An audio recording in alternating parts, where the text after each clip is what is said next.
بوي رسول الله صلى الله عليه وسلم لفرموديك فرمي لدواي أو 6 صالة لخلافة لسر منهاج نبوة تكون ملكا عضاضا أبيت ملكاتيك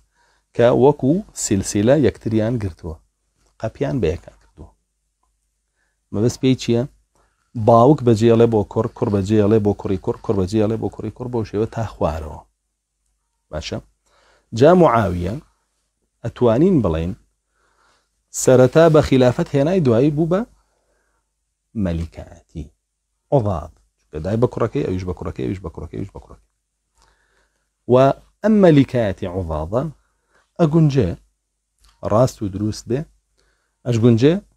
هلو كمو كوريتيابي ورسول الله صلى الله عليه وسلم لو فرمي دواء وتكون ملكا جبريا دواء وملكي عضاضي جنامينه يعني باوك بوكر كربو كوريكور آوا أوش نامينه بلكو ببچي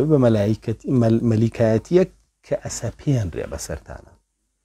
انها تشارك لان قبوليكا مجبرا قبوليكا ملكي جبرية وين اوش چيا او كأمرو يبينين زانا عنده تفسيري بوكن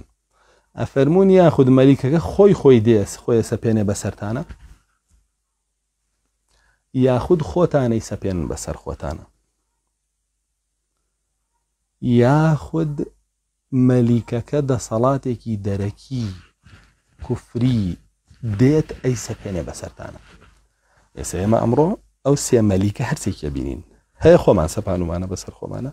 هيا خوي سبانو بسر معنا وهشد صلاتك كفري سبان دوتي بسر معنا كزورينان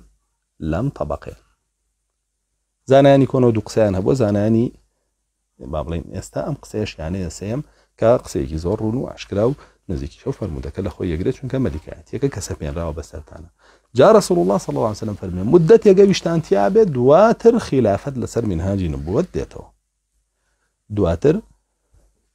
خلافة لسر ريبازي بيغمري خواه صلى الله عليه وسلم ديتو كسانيك بوشي ودنيا نويز بنو بقرآن وسنة حكم تان كان سرپرشتي تانا كانو كاروبار تانا قدنا دست